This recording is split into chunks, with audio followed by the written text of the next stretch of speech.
नमस्कार, बहुत स्वागत है आपका न्यूज अपडेट में। मैं हूं आपके साथ अमित शर्मा। केंद्रीय कृषि मंत्री शिवराज सिंह चौहान की अध्यक्षता में आयोजित 28वीं आईसीएआर क्षेत्रीय समिति प्रथम की बैठक में उत्तराखंड के कृषि मंत्री गणेश जोशी वीडियो कॉन्फ्रेंसिंग के माध्यम से जुड़े।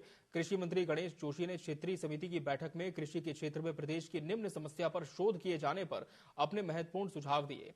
उन्होंने केंद्र सरकार से अनुरोध करते हुए कहा कि पूर्व में किसानों की फसलों की सुरक्षा के लिए घेरबाड़ के लिए धनराशि दी जाती थी, जो अब बंद हो गई है। उन्होंने आग्रह करते हुए कहा कि जब तक इस क्षेत्र में शोध नहीं हो जाता, तब तक प्रदेश के किसानों की फसलों को जंगली जानवरों से सुरक्षित करने के लिए घेरबाड़ के लिए विशेष बजट दिया जाए।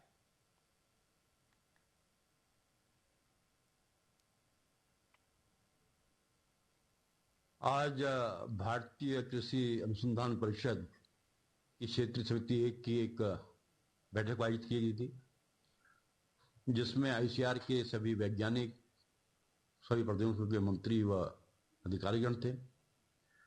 और उसमें कई महत्वपूर्ण बिंदुओं पर मैंने अपना ध्यान आकर्षित करने की कोशिश की, क्योंकि हमारे प्रदेश के अंदर एक पलायन बहुत बड़ा मुद्दा है और जिसका सबसे बड़ा कारण है कि जंगली जानवर हमारी फसलों को नुकसान कर रहे हैं, जिसकी वजह से लोगों का रुझान खेती से के लिए कम हो रहा है। इसी प्रकार हमारे यहाँ जैविक खेती आज हम 38% से अधिक हम ऑर्गेनिक हैं। हमारा संकल्प है कि 2025 में जब राज्य 25 साल का होगा, हम इसको 50% तक लेकर जाएंगे। कृषि मंत्री गणेश जोशी भारतीय कृषि अनुसंधान परिषद की बैठक में वर्चुअली शामिल हुए। इस दौरान कृषि मंत्री ने विभाग से जुड़े कई महत्वपूर्ण विषय रखे। आपको बता दें कि भारतीय कृषि अनुसंधान परिषद की क्षेत्रीय समिति की 28वीं बैठक में कई राज्यों के कृषि अधिकारी वर्चुअल तरीके से जुड़े। इस बैठक में कृषि योजनाओं को लेकर समीक्षा की गई। कृषि मंत्री गणेश जोशी ने कहा कि बैठक में किसानों को जंगली जानवर से कैसे निजात दिलाई जाए, इस बात को लेकर चर्चा की गई है।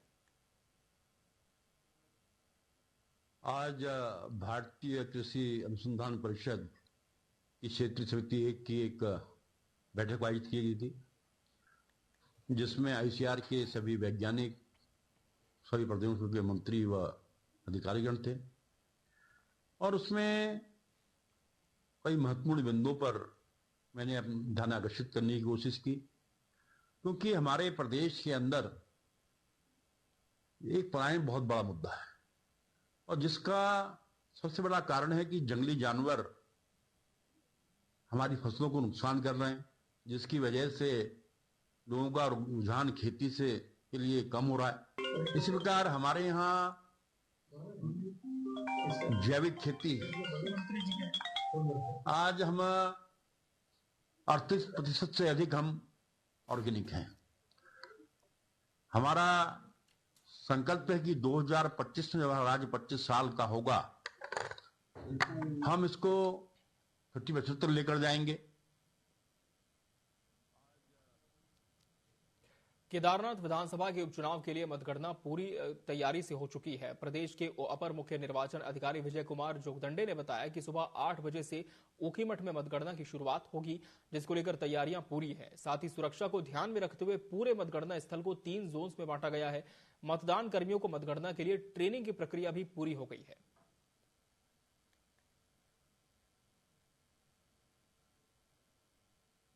केदारनाथ विधानसभा उपनिर्वाचन की जो मतदान के पश्चात मतगणना की तिथि जो है 23 तारीख निर्धारित है। उसके लिए सभी जो मतगणना कार्मिक है उनका तैनाती का कार्रवाई पूर्ण किया जा चुका है। उसके उपरांत जो भी वहां पर मतगणना के लिए टेबल की आवश्यकता होती है, उसकी संख्या निर्धारित किया गया है। ईवीएम काउंटिंग के लिए वहां पर 14 टेबल तैनात किया गया है। इसके अलावा जो electronically transmitted postal ballot counting होती है, उसके लिए 10 टेबल अतिरिक्त वहां पे तैनात किया गया है। सभी कार्मिकों का रैंडमाइजेशन का कार्रवाई संपन्न किया जा चुका है और जो पोस्टल बैलेट्स प्राप्त होंगे उसके लिए भी अतिरिक्त जो एआरओ नामित करने होते हैं, उसकी अनुमति भी निर्वाचन आयोग से प्राप्त हो गई है। दिल्ली में शुक्रवार को भारतीय जनता पार्टी की बड़ी बैठक होगी। इस मीटिंग में बीजेपी संगठन चुनाव की कार्य योजना पर चर्चा होगी, जिसमें प्रदेश अध्यक्ष महेंद्र भट्ट, संगठन महामंत्री अजय कुमार और प्रदेश संगठन चुनाव प्रभारी खजान दास शामिल होंगे।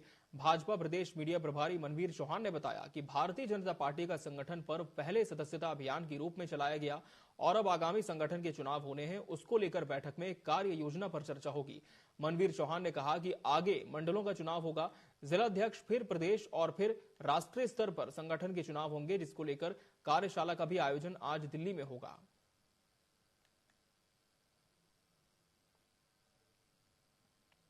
देखिए, भारतीय जनता पार्टी का संगठन पर्व जो पहले सदस्यता अभियान के रूप में चलाया गया और अब उसको संगठन पर्व को जो हमारे संगठनात्मक चुनाव होने उसके रूप में आगे लगातार वो बढ़ रहा है और इसी को लेकर के ये उत्तराखंड के परिप्रेक्ष्य में बैठक नहीं है दिल्ली में। ये बैठक एक रूटीन बैठक संगठन पर्व की जो आगे के कार्यक्रम है उसको लेकर के पूरे देश में जो संगठन पर्व मनाया जा रहा है उसकी कार्य योजना के संदर्भ में ये बैठक बुलाई गई है।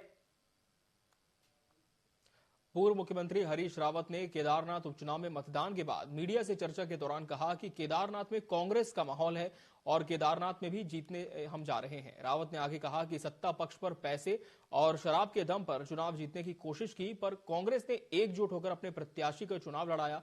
वहीं उन्होंने आगे कहा कि सरकार की जन विरोधी नीतियों को एकजुट होकर कांग्रेस महिलाओं तक पहुंचने में सफल रही और इसके सार्थक परिणाम कांग्रेस प्रत्याशी के पक्ष में मिलेंगे।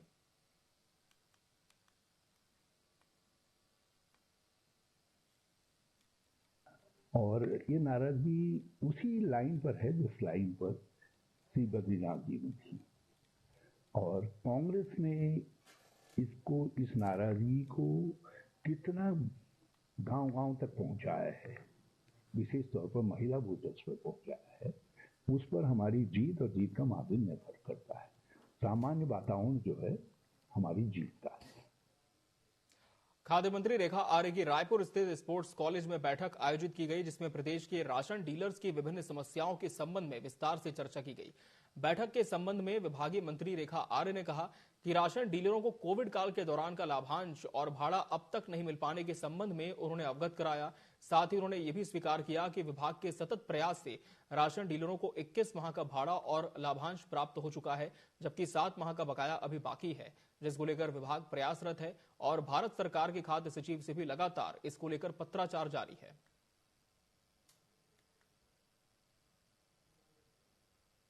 हमारे प्रदेश के जो राशन डीलर हैं, उनकी जो संगठन है, उनके संगठन के पदाधिकारियों के साथ में उनके प्रदेश अध्यक्ष और संबंधित जिले के पदाधिकारी सभी जो 13 जनपदों से आए थे, आज उनके साथ में मिलते हुए उनकी जो समस्याएं थी उन पे वार्ता की गई है और उन समस्याओं में उनके कुछ व्यवहारिक चीजें थी जिनको कि वाकई जिन पे विचार किया जाना भी और समाधान किया जाना भी नितांत आवश्यक था, तो आज उन सबको आमंत्रित किया हुआ था। पौड़ी जिला अस्पताल में सेवा दे रहे 220 आउटसोर्स कर्मियों के रोजगार पर अब संकट खड़ा हो गया है। आउटसोर्स कर्मियों को अस्पताल प्रबंधन ने सेवा समाप्ति के नोटिस थमाए हैं, जिनकी सेवा 31 दिसंबर को खत्म हो जाएगी। आपको बता दें कि जिला अस्पताल में 2021 से पीपीपी मोड पर सेवा प्रदाता महंत इंद्रेश अस्पताल में संचालित की जा रही थी, लेकिन अस्पताल में बार बार मिल रही अव्यवस्थाओं की शिकायतों और जनता के सुझाव पर अब सरकार इस अस्पताल को 1 जनवरी से एक बार फिर अपने हाथों में लेने जा रही है। ऐसे में जिला अस्पताल में विभिन्न पदों पर सेवा दे रहे 220 आउटसोर्स कर्मियों को भविष्य की चिंता सता रही है।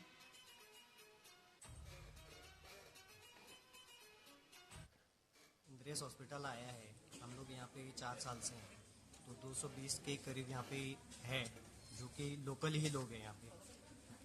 तो अब जैसे अगर ये इंद्रेश हॉस्पिटल जाता है तो सारे के सारे बेरोजगार होंगे, तो हम लोग तो ये चाहते हैं कि भाई अगर यहाँ पे जिला अस्पताल आ रहा है फिर से सरकारी गवर्नमेंट में, तो कम से कम हम लोगों को यहाँ पे अटैचमेंट में रखा जाए। हमको वर्ल्ड बैंक के द्वारा जो डेडलाइन दिया गया वो दिसंबर 31 2024 तक, लगभग 1 महीने बचे हैं। तीनों हॉस्पिटल मिला के, एक डिस्ट्रिक्ट हॉस्पिटल, इंडियन CHC और पापो CHC मिला के 220 एम्प्लॉयज हमारे लोकलेट्स हैं। देखिए, पूरे क्षेत्र की ये जनता की डिमांड थी कि इसको वापस सरकारी बनाया जाए, तो 31 दिसंबर तक की इनकी डेडलाइन है। उससे पहले हम लोग जो है अपने हैंडओवर में लेकर के इसको और 1 जनवरी से चिकित्सालय सरकारी जो व्यवस्था है उसी के अनुरूप चलेगा। खबर अल्मोड़ा से है, जहां नगर निगम के मुख्य नगर आयुक्त दिवेश शशानी ने शुक्रवार को शहर की व्यवस्था का जायजा लिया और अधिकारियों के साथ बैठक की। उन्होंने बताया कि 13 करोड़ रुपए की लागत से 5 जगहों पर पार्किंग निर्माण कार्य जारी है। इनमें से 2 जगहों पर विवाद जारी है। मामले को हल कर काम में तेजी लाई जाएगी।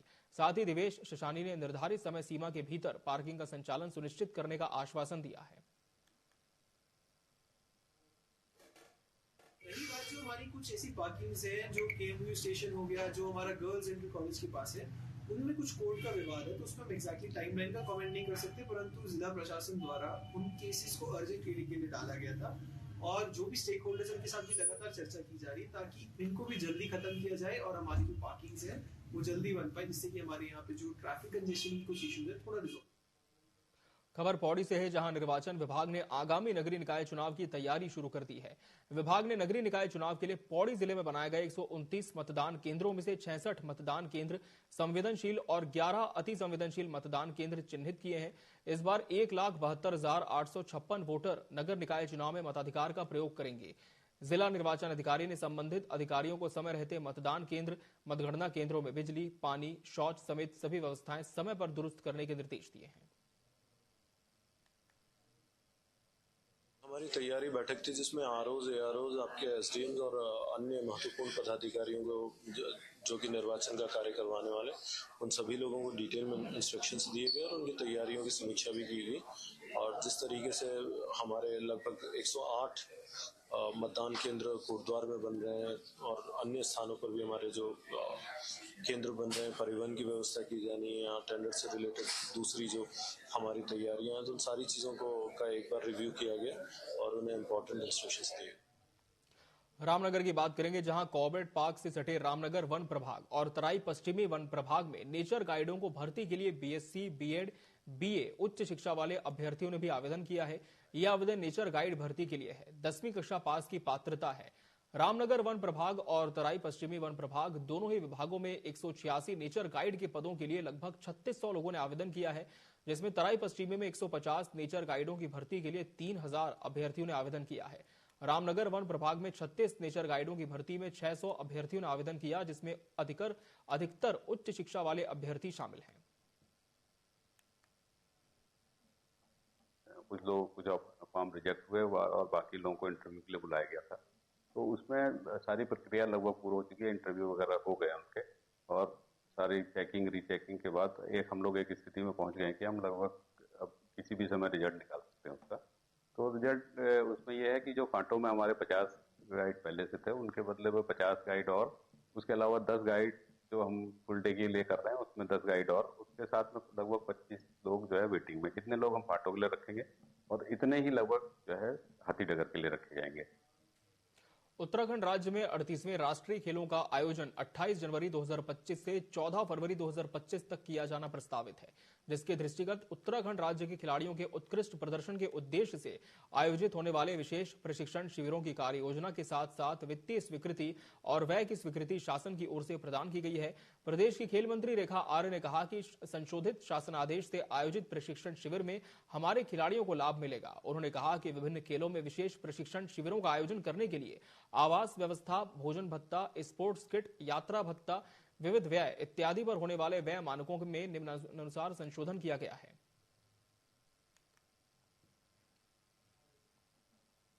38वें राष्ट्रीय खेलों की शुरुआत जो है वो 2025 के 28 जनवरी से प्रारंभ होने जा रहा है और लगातार 14 फरवरी तक यह राष्ट्रीय खेल आयोजित रहेंगे।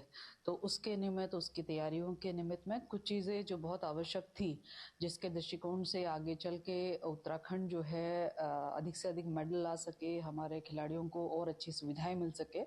तो जो हमारा पुराना जियो एग्जिस्ट करता था, उसकी जगह पे नया जियो जो है वो अब एग्जिस्ट करेगा। उसमें बहुत सारे संशोधन कर दिए गए हैं।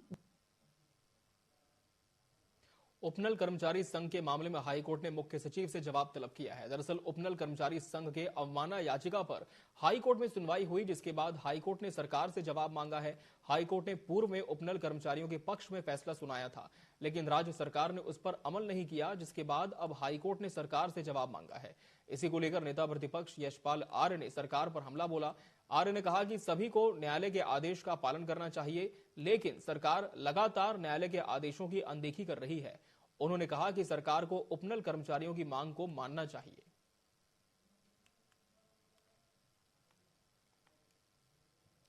सरकार निश्चित रूप से उन आदेशों की अवहेलना कर रही है, अनदेखी कर रही है, और इसका मायने है कि सरकार का न्यायपालिका पर विश्वास नहीं है।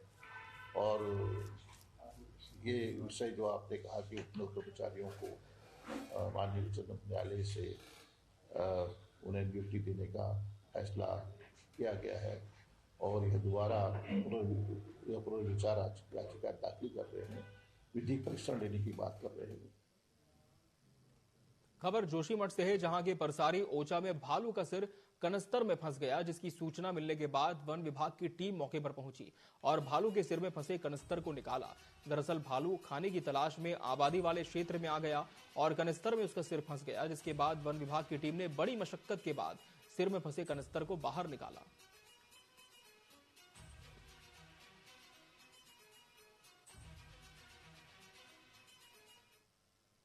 देहरादून की बात करेंगे, जहां के भाजपा मुख्यालय में शुक्रवार को अहम बैठक हुई, जिसमें भाजपा के वरिष्ठ नेता भी मौजूद रहे। बैठक को लेकर कैबिनेट मंत्री सुबोध उनियाल ने बताया कि प्रदेश में निकाय चुनाव होने हैं, ऐसे में किस तरह से पार्टी की रणनीति होनी है, प्रत्याशियों का चुनाव कैसे करना है, इस पर चर्चा की गई। वहीं निकाय चुनाव न करने को लेकर कांग्रेस बीजेपी पर हमलावर है। कांग्रेस प्रवक्ता प्रतिमा सिंह ने कहा कि भाजपा निकाय चुनाव कराने से डर रही है। भाजपा आज निकाय चुनाव की तैयारी कर रही है, जबकि कांग्रेस शुरू से ही निकाय चुनाव की तैयारी में जुटी हुई है।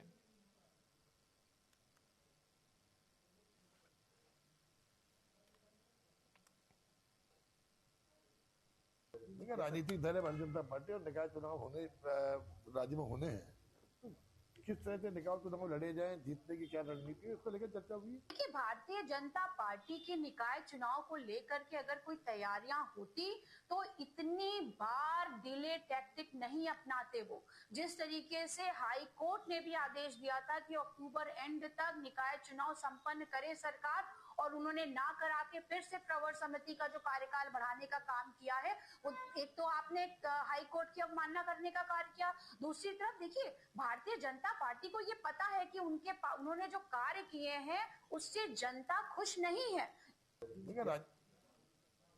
अल्मोड़ा के मोहान स्थित IMPCL के निजीकरण के विरोध में पूर्व सीएम हरीश रावत ने समर्थन दिया। उन्होंने निजीकरण के खिलाफ 1 घंटे का सांकेतिक उपवास रखा। पूर्व सीएम हरीश रावत ने कहा कि ये फैक्ट्री हजारों कर्मचारियों और आसपास के ग्रामीणों के लिए रोजगार का साधन है। इसके निजीकरण होने से न केवल कर्मचारियों की नौकरी खतरे में पड़ेगी, बल्कि आसपास के कई गांवों की आजीविका भी प्रभावित होगी।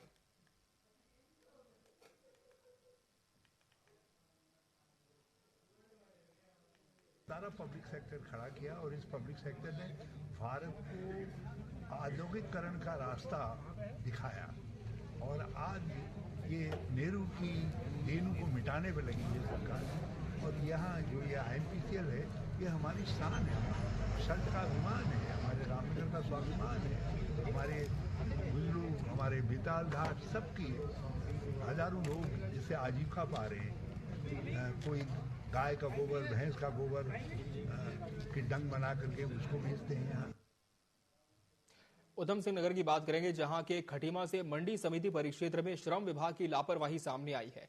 यहां श्रम विभाग कार्ड धारक गरीब महिलाओं को समय पर सामान नहीं दे रहा है। श्रम विभाग के गलत मैनेजमेंट के कारण श्रमिक महिलाओं को काफी परेशानियों का सामना करना पड़ रहा है।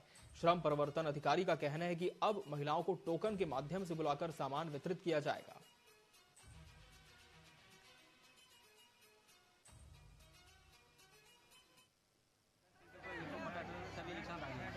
इसके लिए हमने व्यवस्था बना रखी है। हमने ऐसे करके जिनका डेट वाइज टोकन करके इनको हम दे रहे हैं, ये उसी डेट में आएंगे और उसी दिन सामान लेके आएंगे। इस समय हमारा जो कैंडिडेट है उस समय तो सामान चल जाता है और सामान ऐसी कोई व्यवस्था नहीं होती। ये आज हुई है, आज इसलिए हुई कि आज डेट बंद था। तो भीड़ की वजह से अंदर नहीं आ पाएंगे। अब भीड़ की वजह से हमने सुधार यही किया कि जिनके हम आज ये फॉर्म साइन और जिसमें मोहर लगी है उसको हम तारीख भी डालें, उसी नियत तारीख पे ये लोग आगे अपना सामान लेके जाएंगे। उत्तराखंड में आपदा जैसी स्थितियों से निपटने के लिए आपदा प्रबंधन विभाग लगातार सकारात्मक प्रयासों में जुटा है। मॉनसून सीजन निपटने के बाद अब एक बार फिर से आपदा प्रबंधन विभाग आने वाले समय के लिए अपनी तैयारी में जुट गया है। प्रदेश के आपदा प्रबंधन सचिव विनोद कुमार सुमन ने सभी जिलाधिकारियों को निर्देश दिए हैं कि वो इस दिशा में सकारात्मक पहल करें। इसके अलावा पिछले दिनों कई क्षेत्रों में आपदा के बाद लोगों के पुनर्वास और आपदा की भरपाई के लिए मुआवजा राशि दिलाने को लेकर भी उन्होंने जिलाधिकारी को निर्देश दिए हैं।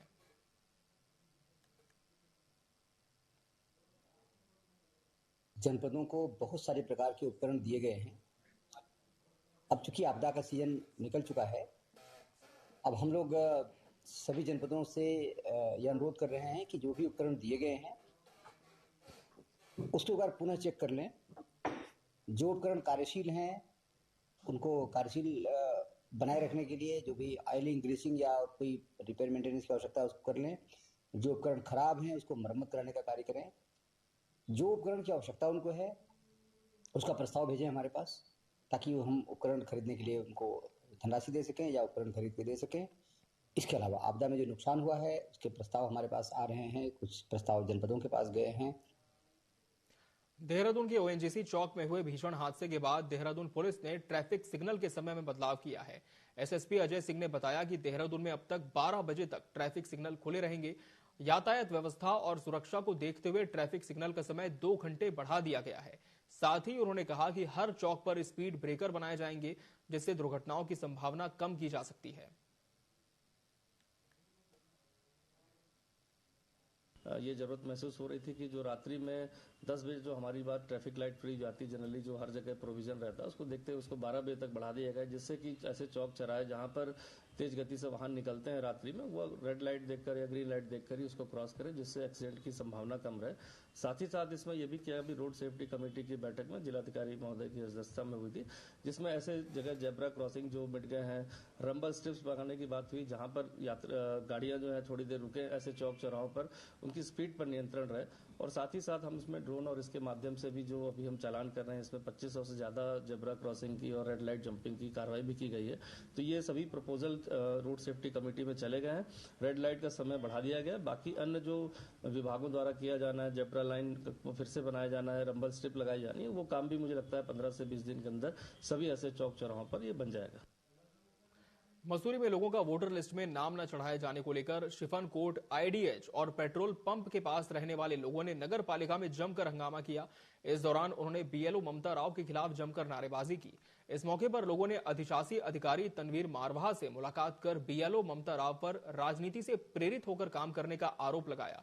उन्होंने कहा कि अगर उनका नाम वोटर लिस्ट में नहीं चढ़ता है तो वो इसे लेकर उग्र आंदोलन करेंगे।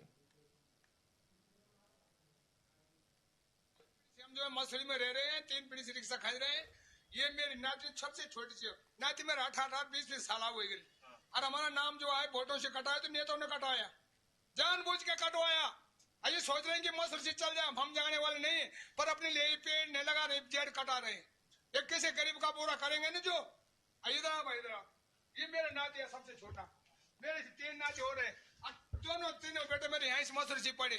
और इस मसूरी हमारे भगवान है और मसूरी के लोग भी जितने गणमान्य लोग हैं जो आपके वोट कटा रहे हैं, आप भगवान जाने, वो तो हमने देखा नहीं किसी को, पर नेताओं का काम और किसी का नहीं। 3 पीढ़ी से हम जो है मसूरी में रह रहे हैं। और इसी के साथ न्यूज अपडेट की खबरों में फिलहाल इतना ही। मुझे और मेरी पूरी टीम को दीजिए इजाजत। नमस्कार।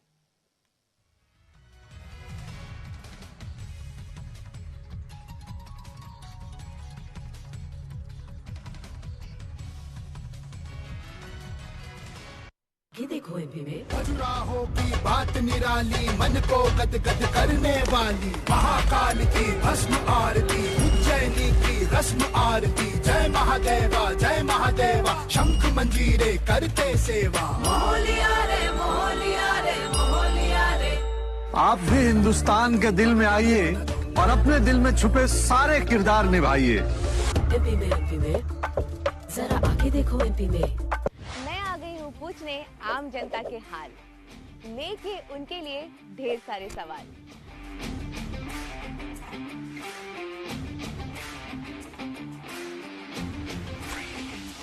जानेंगे उनके रिएक्शन क्विक, क्योंकि मैं लेकर आई हूँ क्या बोलती पब्लिक।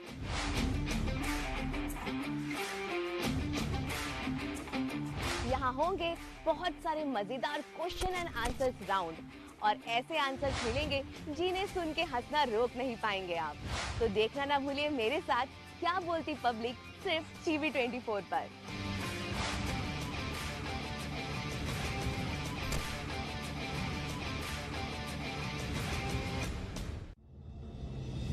वो शाम पुरानी ढल चुकी, अब नए सूरज से दरकार है। चाहिए एक तलबगार सच का, अरसे से सुना पड़ा बाजार है। कहीं रुदन है, कहीं घुटन है, हर कदम है संग्राम यहाँ। जो इन तूफानों में ठहर सके वही विश्वास का हकदार है। देखते रहिए TV24 मोहित साहू के साथ।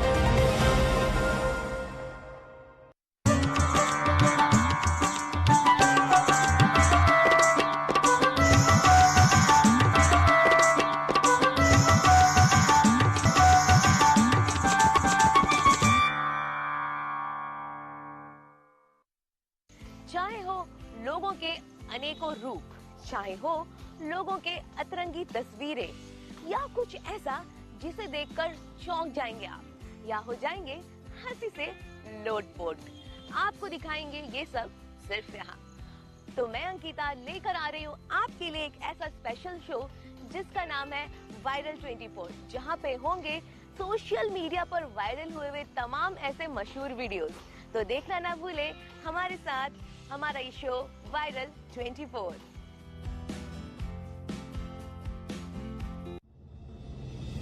वो शाम पुरानी ढल चुकी,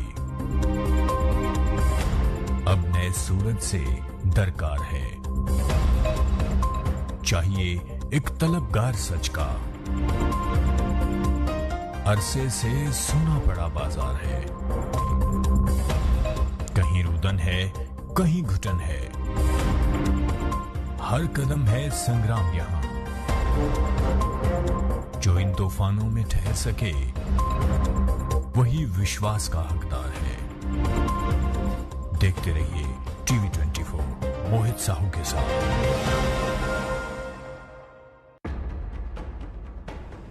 देश के धुरंधरों से बेबाक बातचीत, आपके सवालों का हम मांगेंगे जवाब। तीखे सवालों की जानिए हकीकत, सवाल सियासत के, सवाल समाज के, सवाल मुद्दों के, सच जो आप जानना चाहते हैं, हम लाएंगे दिग्गजों का सच सामने।